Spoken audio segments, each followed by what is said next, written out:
कक्षावार, हिंदी, गतिचार, अकेली, लेखिका मन्नू भंडारी, साहित्य प्रकार कहानी के पहले भाग में हम लोगों ने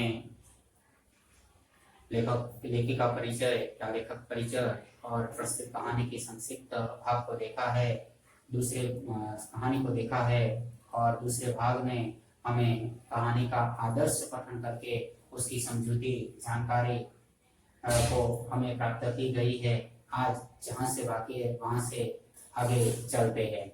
यानी अगले भाग में हमें देखा है कि सोमा हुआ बुढ़िया है, अकेली है, परित्यक्ता है। अपने जीवन में जो अकेलेपन है वो अकेलेपन का एहसास है वो सोमा बुआ के जो जीवन में हमें देखने को मिलता है। इतना ही नहीं, सोमा बुआ किसी के घर पर आती जाती है, वो उनके पति जो सन्यासी महाराज है वो उनको अच्छा नहीं लगता। किसी के घर पर मुंडन हो या शादी हो या कोई भी प्रसंग हो तो वहां पर वो पहुंच जाते थे और वो कहने लगते थे कि वो बिना निमंत्रण सुन के घर पर न्योता से वो पहुंचते थे। उस समय पर उनको अच्छा नहीं लगता था। तो यहाँ पर सोमा बुआ का जो पति है वो काफी उनसे डांटते थे, बोलते थे और सोमा बुआ को बुरा लगता था। उस समय पर राधा भाभी के साथ भी कुछ बातें वो करती है और अपने मन की जो बातें हैं वो बताने का प्रयास करते बड़बड़ाती है और वो कहने लगती है कि अगर मेरा बेटा होता तो आज मुझे किसी के घर पर जाने की कोई आवश्यकता नहीं है। अगर किसी के घर पर ज्यादा प्रेम हो तो वे उनके घर पर बिना बुलाए भी चले जाते। अगर प्रेम न हो या स्नेही व्यक्ति हो तो 10 बार बुलावे तो भी मैं उनके घर पर जाने के लिए तैयार नहीं हूँ। किंतु सन्यासी महाराज ने इस समाज वालों से अपना जो सारा रिश्ता है वो रिश्ता तोड़ दिया गया है और मुझे तो यहाँ पर रहना है और रिश्ते को निभाना पड़ता है। मैं अकेली रहती हूँ और मेरे साथ कभी दो के शब्द वे बोलते नहीं थे, जिसके आधार पर अपना जो समय है वो व्यतीत करती हूँ। इतना ही नहीं, वो कहने लगती है कि मैं बूढ़े जीवन में अगर मुझे उन्होंने मेरी साड़ी का पल्ला पकड़ा है तो अंत तक मेरे साथ रहना चाहिए, पर ये तो काम नहीं हो सकता। किंतु मैं किसी के घर पर जाऊँ या आना जाना है वो उनको अच्छा नहीं लगता था और वो सारी दुख भरी जो बातें हैं वो बातें उन्होंने बताए गए। अपने देवर के लड़की की जो शादी है उसका समाचार जब मिलता है तो वो आनंद विभोर हो जाती है और आनंद विभोर हो जाने के बाद ही वो अपने घर आकर अपने पति से वो बताती है कि अपने देवर की शादी है, देवर की लड़की की शादी है और उनके घर पर जाना है। तो मैं आपकी समझी ठहरी हूँ और आपको नहीं बुलाए ऐसा कभी नहीं हो सकता। और अपने पास पड़ोसी वालों के किसी विद्वान ननद के पास जाकर समाचार लेकर आती है कि उनके लिए न्योता लिखा गया है। वो प्रसन्न हो जाती है और सीधा राधा भाभी के कमरे के वो जाती है और राधा भाभी से वो प्रसन्न होकर कहती है कि मैं बूढ़ी हो गई हूँ, पुराने जमाने की हूँ और दोनों परिवार पैसे वाले हैं, उनके घर पर मुझे शादी में जाना है। आखिर मेरे देवर की लड़की की शादी है, उनके लिए जो भी अच्छी वस्तु है वो ले आना। अभी बने बनाने का कोई समय न रहा नहीं है, किंतु जो बनी बनाई हुई जो चीज वस्तु है उसे लेकर आना। करीबन यहाँ तक हम लोगों ने देखा है। यहाँ से आगे क्या देना चाहती हो अम्मा? जेवर, कपड़ा, सिंगारदान या कोई चांदी की चीज। यहाँ पर राधा भाभी कहती है कि अम्मा तुम अपने भतीजी के लिए क्या देना चाहती हो?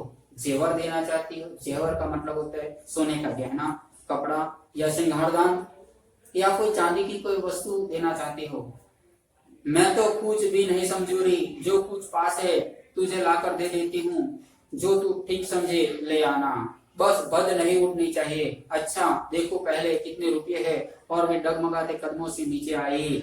2-3 कपड़ों की कटरियां हटाकर एक छोटा सा बक्स निकाला, उसका ताला खोला, इधर उधर करके एक छोटी सी डिब्बिया निकाली, बड़े जतन से उसे खोला। उसमें 7 रुपये की कुछ रेजगारी पड़ी थी और एक अंगूठी। यहाँ पर बताया गया है कि सोमा बुआ कहती है कि मेरी समझ में नहीं आता कि उनके लिए क्या दिया जाए, किंतु मैं सबसे पहले जाकर देख लेती हूँ कि मेरे घर पर कितने पैसे पड़े हुए हैं और आपको जो अच्छा लगे वो लेकर आना। वहां पर मेरी बद नहीं उड़नी चाहिए। मेरी बद का मतलब होता है मजाक। मेरी मजाक यहाँ पर नहीं उड़नी चाहिए। कोई मुझे मस्करी या मजाक करे ऐसा नहीं होना चाहिए। ऐसा वो कहकर वो अपने ऊपर से राधा भाभी के घर से वो अपने घर पर ऊपर से नीचे की ओर आती है और आकर वो देखने लगती है, कपड़े की कुछ गठरिया है तो आगे पीछे कर देती है, हटा देती है और उसमें से एक बक्स निकालती है। बक्स पर ताला लगाया गया है, ताला उसे खोल देते हैं और उसमें छोटी सी जो डिबिया है उसे खोलते हैं तो उसमें से केवल 7 रुपये निकलते हैं और एक जो चांदी की जो अंगूठी है वो निकलती है। इसके अलावा उनमें से कुछ निकलता नहीं है। बुआ का अनुमान था कि कुछ रुपये ज्यादा होंगे, पर अब 7 ही रुपये निकले तो सोच में पड़ गई। रही समधियों के घर में इतने रुपयों से बिंदी भी नहीं लगेगी। उनकी नजर अंगूठी पर गई। यह उनके मूर्ख पुत्र की एकमात्र निशानी उनके पास रह गई थी। बड़े बड़े आर्थिक संकटों के समय भी वे उस अंगूठी को मोह नहीं छोड़ सकी थी। आज भी एक बार उसे उठाते समय उसका दिल धड़क गया। फिर उन्होंने 5 रुपये और एक अंगूठी आंचल में बांध ले, बॉक्स को बंद कर दिया और फिर ऊपर को चली। और इस बार उनका मन का जो उत्साह ठंडा पड़ गया था और पैरों की गति शिथिल। यहाँ पर बताया गया है कि अम्मा जब बॉक्स में 7 रुपये और चांदी की जो अंगूठी है वो देखकर सोच में पड़ जाती थी। उनका अनुमान था कि मेरे पास ज्यादा रुपये होंगे, किंतु उसमें से केवल 7 ही रुपये निकले थे। और वो कहने लगे 7 रुपये में तो ये दोनों पैसों वाले व्यक्ति ठहरे, उनके लिए 3 रुपयों से बिंदी भी नहीं आएगी। और उसके हाथ पर जो अंगूठी थी, वो हाथ में अंगूठी थी अपने मूर्ख पुत्र की एकमात्र निशानी थी, जो उनका बेटा हरकू था, छोटा था, तब उसे किसी ने दी गई थी। वो इस अंगूठी को कभी भी किसी भी वक्त पर, चाहे कितना भी दुख क्यों ना आया, चाहे कितना भी जीवन में संघर्ष क्यों ना आया हो, फिर भी उन्होंने इस अंगूठी को कभी बेचा ही नहीं था। किंतु आज उनके जीवन में अपने देवर की जो लड़की का भी पसंद है और वहां पर अपनी इज्जत रखने के लिए, अपने बिरादरी में अपना मान सम्मान रखने के लिए वो देने के लिए तैयार हो जाती है। और राधा भाभी के पास आने के लिए ऊपर चलने का प्रयास करते थे। उनके मन में जितना उत्साह था वो मायूसी में बदल गया था और उनका पाँव में जो जितनी शक्ति थी वो शिथिल हो गई थी, उनके ढीली पड़ गई थी। और उनके पास बची कुछ रकम थी वो राधा पासी के पास लेकर जाती थी। राधा के पास जाकर बोली, रुपये तो नहीं निकले बहू, और आएगी कहाँ से? मेरे कौन कमाने वाला बैठा है? उस कोठरी का किराया आता है, उसमें से 2 समय की रोटी निकल जाती है जैसे तैसे। और वे रो पड़ी। राधा ने कहा, क्या करो बुआ, आजकल मेरा ही हाथ तंग है, नहीं तो मैं ही दे देती। अरे तुम देने के चक्कर में पड़ती ही क्यों हो? आजकल तो देने लेने का रिवाज ही उठ गया है। यहाँ पर बताया गया है कि जब सुमा बुआ राधा भाभी के पास आती है और कहने लगती है, रुपये तो ज्यादा नहीं निकले बहू, मेरे घर पर आए भी कहाँ से? कमाने वाला घर पर कोई है ही नहीं। तुम जिस कोठरी में रहती हो उस कोठरी से जितना भी किराया आता है उसमें से मेरे 2 समय की जो रोटी है वो रोटी निकलती है, और वो भी जैसे तैसे करके मैं पसार कर देती हूँ। और वो रो पड़ती है। और उस समय पर राधा भाभी सुमा बुआ से कहती है, आजकल मेरी परिस्थिति भी काफी तंग है, क्या करूँ? अगर मेरे पास पैसे होते तो मैं भी तुम्हें पैसे दे देती। और कहने लगती हो, अम्मा तुम आज लेन देन के चक्कर में क्यों पड़ती हो? आजकल लेन देन का जो रिवाज है वो रिवाज उठ गया है, अब लेन देन की कोई जरूरत नहीं है। नहीं रे राधा, समधियों का मामला ठहरा 25 वर्ष हो गए तो भी वे नहीं बोले और मैं खाली हाथ जाओ? नहीं, इनसे तो न जाओ सो ही अच्छा। यहाँ पर बता गया, नहीं राधा, तू जो कह रही है वो योग्य नहीं है। समधियों का मामला है, हम एक ही परिवार के सदस्य साथ में रहने वाले हैं और मेरे देवर को मर गए 25 साल हो गए हैं और उन्होंने सारे रिश्ता तोड़ दिया गया, फिर भी मुझे उन्होंने न्योता देना नहीं बोला। नहीं, मैं खाली हाथ नहीं जाओ, इससे तो अच्छा नहीं जाना ही अच्छा है। तो जाओ ही मत, चलो छुट्टी हुई। इतने लोगों में किसे पता लगेगा कि आई या नहीं? राधा ने सारी समस्या का सीधा सा हल बताते हुए कहा। राधा ने कहा, कोई बात नहीं, तो छुट्टी हो गई। मान लो अगर इतने सारे लोग आएगा तो किसी को मालूम नहीं होगा कि सोमा बुआ यहाँ पर आई है या नहीं। और सीधी बात बताकर राधा भाभी ने सारी बातों को टालने का प्रयास किया गया है, यानी कि हटाने का प्रयास किया गया है। बड़ा बुरा मानेंगे सारे शहर के लोग, जावेंगे और समदिन होकर मैं नहीं जाऊंगी तो यही समझेंगे कि देवर जी ने मेरे संबंध देवर जी के मरे तो संबंध भी तोड़ दिया। नहीं नहीं, तू यह अंगूठी बेच ही दे। और उन्होंने आंचल की गांठ खोलकर एक पुराने जमाने की अंगूठी राधा के हाथ पर रख दी। फिर बड़ी मिन्नत के स्वर में बोली, तू तो बाजार जाती है राधा, इसे बेच देना और जो कुछ ठीक समझे खरीद कर लेना, बस शोभा रह जावे इतना ख्याल रखना। यहाँ पर बताया गया है कि नहीं नहीं, लोग बुरा मानेंगे, शहर के लोग आने वाले हैं, अगर मैं नहीं जाऊंगी तो अच्छा नहीं रहेगा। संबंध देवर जी के मरे 25 साल हो गए हैं, उन्होंने संबंध तोड़ दिया गया है, किंतु मुझे न्योता दिया गया है, इसलिए मैं मेरा नाम लिस्ट में लिखा गया है, इसलिए नहीं, मैं उस घर पर अपने देवर की जो लड़की है उसकी शादी में अवश्य जाऊंगी। ले तो ये अंगूठी है उसे बेच दे, और 5 रुपया और अंगूठी है वो उसे दे दे, गांठ को देती है, और उनके पास जो 5 रुपये और अंगूठी है वो उनके हाथ में रख देती है। और वो कहने लगती है, ले तू जा, जिससे जो अच्छा लगे वो खरीद कर ले आना, बस अच्छा लगे इसी बात का ध्यान रखना। गले में बुआ ने चूड़ी वाले की आवाज सुनी तो एकाएक उनकी नजर अपने हाथ के बदी मट मायरी चूड़ियों पर जाकर टिक गई। कल समझियो के यहाँ जाना है, जेवर नहीं है तो कम से कम कांच की चूड़ी तो अच्छी पहन ले। पर एक अव्यक्त लाज ने उनके कदमों को रोक दिया, कोई देख लेगा तो। लेकिन दूसरे ही क्षण अपनी इस कमजोरी पर विजय पाती सी वे पीछे दरवाजे पर पहुंच गई और 1 रुपया का धार खर्च करके लाल हरी चूड़ियों के बंद पहन लिए और सारे दिन हाथों को साड़ी के आंचल में ढंके ढंके पीरती। यहाँ पर बताया गया है कि जब गले में चूड़ी वाले आए उसकी आवाज सुनकर वो एकाएक उनकी नजर अपने हाथ पर पहनी हुई जो चूड़िया है वो चूड़ियों पर पड़ती है, वो गंदी हो गई है, उस पर ज्यादा मैल टिक गया है और बद लगती है, अच्छी नहीं लगती है।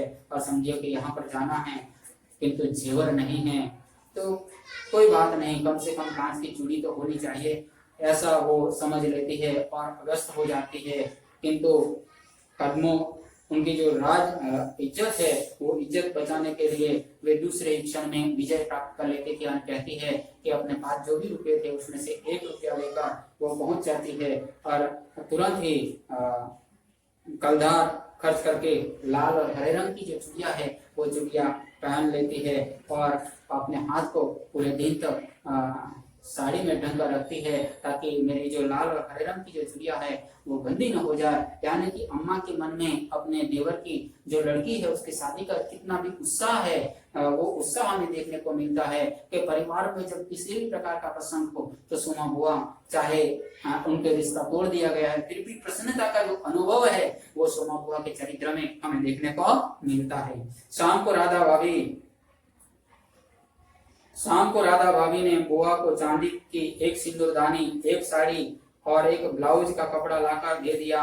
सब कुछ देख पाकर बुआ प्रसन्न हुई और यह सोच कर कि जब ये सब दे देगी तो उनकी समधिन पुरानी बातों की दुहाई दे देकर मिलन सरिता की कितनी प्रशंसा करेगी। उनका मन पुलकित होने लगा। अंगूठी बेचने का गम भी जाता रहा। पास वाले बनिए के यहाँ से एक आने का पीला रंग लाकर रात में उन्होंने साड़ी रंगी। जैसे शादी में सफेद साड़ी पहनकर जाना क्या अच्छा लगेगा। रात में सोई तो मन कल की और ही दौड़ रहा था। यहाँ पर बताया गया कि शाम के समय पर जब राधा भाभी घर पर आती है तो उसे चांदी का सिंदूरदानी, एक साड़ी और एक ब्लाउज का जो कपड़ा है वह लेकर सोमा बुआ को दे देती है। सोमा बुआ इस जब वस्तु पाकर आनंद का अनुभव करने लगती है और अपनी ये वस्तु को देकर पुरानी जो यादें है वो यादें एकाएक उनके सामने आ जाती है और लोग मेरी प्रशंसा करेंगे, तारीफ करेंगे, ऐसा है वो मन ही मन सोचकर वो पुलकित हो जाते हैं, आनंदित हो जाती है। और उस समय पर अपने मूर्ख बेटे की केवल एकमात्र जो निशानी थी अंगूठी उसे बेच दी गई थी। उस अंगूठी का सहज भी गम नहीं था, सहज भी दुख नहीं था। इतना ही नहीं, उनके पास केवल एक ही साड़ी थी, वो भी सफेद रंग की। वो सोचने लगे कि सफेद रंग की साड़ी पहनकर किसी के घर पर ब्याह प्रसंग में जाना अच्छा नहीं है, इसलिए बनिए के घर पर पहुंच जाती है और वहां से पीले रंग को लाकर रात के समय पर अपनी जो सफेद साड़ी है उस पर रंग लगाने का काम करती है। दूसरे दिन 9 बजते बजते खाने का काम समाप्त कर डाला। अपनी रंगी हुई साड़ी देखी तो कुछ झंझी नहीं। फिर राधा के पास पहुंची। क्यों राधा, तू तो रंगी साड़ी पहनती है तो बड़ी आग रहती है, चमक रहती है, इसमें से चमक आई नहीं। यहाँ पर बताया गया है कि सुबह के 9 बजते बजते अपना जो सारा काम है वो समाप्त कर देती है और समाप्त करने के बाद जब अपनी साड़ी देखने के लिए जाती है तो साड़ी में जो पीले रंग का लगाया गया है वो अच्छी तरह से लगा नहीं था। इसीलिए वो राधा भाभी के पास पहुंच जाती है और वो कहने लगती है कि तू जब साड़ी रंगती थी उसकी चमक ज्यादा दिखाई देती है और मैंने जो साड़ी रंगी है उसमें चमक क्यों नहीं दिखाई देती है। तो उस समय पर राधा भाभी कहती है तुमने कलप जो नहीं लगाया, अम्मा थोड़ा सा मोड़ देती तो अच्छा रहता, अभी दे दो ठीक हो जाएगी। बुलावा कब का है? अरे फैशन वालों की मत पूछो, एन मौके पर बुलावा आता है, 5 बजे का मुहूर्त है, दिन में कभी भी आ जाएगा। यहाँ पर बताया गया है कि तुमने जब साड़ी रंगी है तो उसमें कलफ नहीं डाला है, कलफ नहीं डालने के कारण साड़ी की जो चमक है वो चमक नहीं आई है, तो साड़ी मुझे दे दो। और राधा भाभी उसमें कलफ डालकर उस साड़ी को रंग देने का काम करते थे और साड़ी में चमक आ जाती है। और वो कहती है कि कितने बजे का आपको वहां पर जाना है। उस समय पर सोमा बुआ कहती है कि आजकल फैशन वाला जमाना है और एन मौके पर जो बुलावा आता है 5 बजे का मुहूर्त है वो कभी भी आ सकता है, ऐसा यहाँ पर कहते हैं। राधा भाभी मन ही मन मुस्कुरा उठी। सोमा बुआ ने साड़ी मोड़ लगाकर सुखा दिया, फिर नई थाली निकाली। अपनी जवानी के दिनों में बुना हुआ क्रोशिया का एक छोटा सा मेचपोश निकाला। थाली में साड़ी, सिंदूरदानी, एक नारियल और थोड़े से पतासे सजाए। फिर जाकर राधा भाभी को दिखाया। सन्यासी महाराज सवेरे से इस आयोजन को देख रहे थे। यहाँ पर बताया गया है कि जब राधा भाभी के सामने जब ये बात बताती है तो राधा भाभी मन ही मन हंसने लगती है कि इन मौके पर बुलावा आएगा तो ऐसे कैसे आ सकता है, ऐसा ही वो कहने लगती है, ताकि राधा भाभी को मालूम हो गया है कि उनके यहाँ पर कोई बुलावा देने वाला नहीं है। फिर भी वो सोमा बुआ से वो कुछ कहती नहीं है। इतना ही नहीं, वो साड़ी को मोड़ लगाकर सुख दिया गया है। एक थाली निकालती है, उसमें सिंदूरदानी, एक नारियल और एक ब्लाउज का जो कापड़ है वो कापड़ उसमें रख देती है और थाली को सजाकर वो राधा भाभी को बताने के लिए आती है। और उस समय पर उनके घर पर जो सन्यासी महाराज है वो सारे दृश्य को देख रहे हैं। यानी कि सन्यासी महाराज इसलिए देख रहे हैं कि सोमा बुआ इतनी ज्यादा तैयारी कर रही है और अपने ही सगे भाई के घर पर, अपने ही भाई के घर पर जब लड़की की शादी है तो न्योता नहीं मिला है। तो ये सारा जो दृश्य है वो दृश्य देख रहते हैं कि देखो सोमा बुआ कितनी बावली हो रही है और वो पूरी तरह से तैयारी कर रही है, ऐसा वो देखते हैं। और उस समय पर सोमा बुआ से सन्यासी महाराज कहते हैं, उन्होंने कल से आज तक 25 बार चेतावनी दे दी थी, यदि कोई बुलाने न आए तो चली मत जाना, नहीं तो ठीक नहीं होगा। हर बार बुआ ने बड़े विश्वास के साथ कहा, मुझे ही क्या बावली समझ रखा है जो बिना बुलाए चली जाऊंगी। अरे वह पड़ोस वालों की नंदा अपनी आंखों से बुलावे का लिस्ट में नाम देखकर आई है और बुलाएंगे क्यों नहीं, शहर वालों को बुलाएंगे और संधियों को नहीं बुलाएंगे क्या। यहाँ पर बताया गया है कि वो कहती है कि मुझे मेरे पति सन्यासी महाराज ने, राधा भाभी से वो कहने लगती है कि उन्होंने 25 बार चेतावनी दी गई, अगर बिना न्योता से बिना बुलाए उनके घर पर जाने की कोई आवश्यकता नहीं है। उस समय पर मैंने उनसे कह दिया कि मैं बावली थोड़ी हूँ समझ कर रखा है, अगर बिना बुलाए मैं वहां पर चली जाऊंगी, मैं पागल नहीं हूँ कि बिना बुलाए वहां पर चली जाऊं। मैं अपने पड़ोस वाली जो नंदा है वो अपनी आंखों से लिस्ट देखकर आई है और उसमें मेरा नाम लिखा हुआ है और मुझे क्यों नहीं बुलाएंगे, शहर वाले लोग बुलाएंगे तो हम तो समधिन ठहरे, हमें क्यों नहीं बुलाएंगे, समधियों को अवश्य बुलाया जाएगा। यानी मैं अपने ही परिवार की व्यक्ति हूँ, मुझे क्यों नहीं बुलाया जाएगा, ऐसा ही हो। और सोमा बुआ अपने पति के सामने वो कहने का प्रयास करती है और राधा भाभी भी ये सारी बातें सुन रहे। 3 बजे करीब बुआ को अनमने भाव से छत पर इधर उधर घूमते देख राधा भाभी ने आवाज लगाई, गई नहीं बुआ, 3 बजे का समय हो चुका है। और छत के ऊपर के भाग पर राधा सोमा बुआ उधर उधर घूमती दिखाई देती है। उस समय राधा भाभी ने कहा, बुआ अपने देवर के लड़की के शादी है, अब तक तो वहां पर गई नहीं है, 3 बज चुके हैं। एकाएक चौंकते हुए सोमा बुआ ने पूछा, कितने बज गए राधा?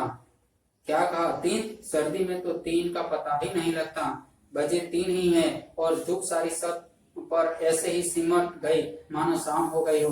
फिर एकाएक जैसे ख्याल आया कि वह तो भाभी के प्रश्न का उत्तर नहीं हुआ, तो वो जरा ठंडे स्वर में बोली, मूर्खत तो 5 बजे का है, जाऊंगी 4 बजे तक जाऊंगी, अभी तो 3 बजे है। यहाँ पर बताया गया है कि वो कहती है, एकाएक बात सुनती है कि जब राधा भाभी ने कहा 3 बज गए हैं, तो 3 बज गए।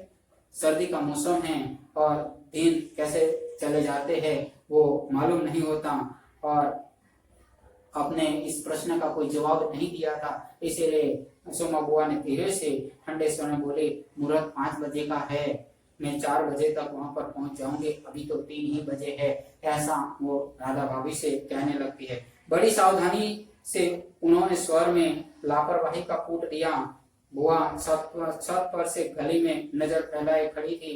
उसके पीछे की रस्सी पर धोती फैली हुई थी, जिसमें कलप लगा था, अब अभ्रक छिड़का हुआ था। अभ्रक के बिखरे हुए कण रह रह कर धूप में चमक जाते थे, ठीक वैसे ही जैसे किसी को भी गले में घुसता देख देख बुआ का चेहरा चमक उठता था। यहाँ पर बताया गया है कि बड़े ही सावधानी के साथ राधा भाभी के सामने उन्होंने अपनी सारी बात बता दी गई थी, और उस अपने छत पर एक रस्सी थी, उस पर धोती फैली हुई थी, और उन्होंने जो साड़ी है, जो साड़ी में कलम लगाया गया है, वो साड़ी रंगी गई है और वो सूखी गई है। इतना ही उसमें जो चमक है वो चमक दिखाई देती थी, और चमक को देखकर उसका जो चेहरा है वो एकदम भरा भरा दिखाई देता है, चमक उठता है। ऐसा उनको एक प्रकार का एहसास होता है, किंतु अब तक उनके घर पर कोई निमंत्रण देने के लिए आए नहीं है। 7 बजे के दूधले के में राधा ने ऊपर से देखा तो छत की दीवार से सटी गली की और मुंह किए एक छाया की मूर्ति दिखाई दी। उनका मन भराया, बिना कुछ पूछे इतना ही कहा, बुआ सर्दी में खड़ी खड़ी यहाँ क्या कर रही हो? आज खाना नहीं बनेगा क्या? 7 तो बज गए। यहाँ पर बताया गया 7 बज चुके हैं। सुमा बुआ छत पर बैठे बैठे इंतजार करती है कि कोई मुझे न्योता देने के लिए आए और मेरे देवर के जो लड़की है उसकी शादी में मैं जाओ। ऐसा है करते वो राह देख रही है। पूरा दिन बीत जाता है और उसी समय पर राधा भाभी उसे कहती है, बुआ सर्दी में खड़ी खड़ी यहाँ पर क्या कर रही हो? अब शाम का 7 बज चुका है, क्या खाना बनाना नहीं है क्या? 7 बज गए? यानी वो कहती है 7 बज गए। जैसे एकाएक नींद में से जागते हुए बुआ ने पूछा, क्या कहा? 7 बज गए? फिर जैसे अपने से ही बोलते हुए पूछा, पर 7 कैसे बज सकते? मूर्खत तो 5 बजे का था। और फिर एकाएक सारी स्थिति को समझते हुए स्वर को भरसक संयत बनाकर बोले, अरे खाने का क्या है, अभी बना लूंगी, 2 जनों का तो खाना है, क्या खाना और क्या पकाना। यहाँ पर बताया गया है एकाएक वो आश्चर्यचकित हो जाती है, 7 बज गए हैं और अब तक कोई उसे न्योता देने के लिए आए नहीं है। 5 बजे का मुहूर्त था, सब प्रसंग खत्म हो चुका है और उनकी जो सारी स्थिति है वो स्थिति को मन ही मन समझने लगती है कि मुझे न्योता कैसे मिलेगा। उन्होंने हमारे साथ सारा जो रिश्ता है वो रिश्ता तोड़ दिया गया है। और संयत कर वो बोलती है, अरे एकाएक होकर धीरे से वो बोलते हैं, खाने का क्या? 2 व्यक्तियों का खाना बनाना है, यानी कि 2 जनों का खाना बनाना है, आसानी से हम बना देंगे, क्या खाना क्या पकाना। अब उनके जीवन का जो आनंद है वो आनंद वो मायूसी में सा जाता है और एकाएक वो निराश हो जाती है। फिर सूखी साड़ी को उतारा, नीचे जाकर अच्छी तरह की धीरे धीरे हाथों से चूड़ियां खोली, थाली से सजाया हुआ सारा सामान उठाया, सारी चीजें बड़े जतन से अपने एकमात्र सिंदूक में रख ली और फिर बड़े ही बुझे हुए दिल से अंगीठी जगाने बैठी।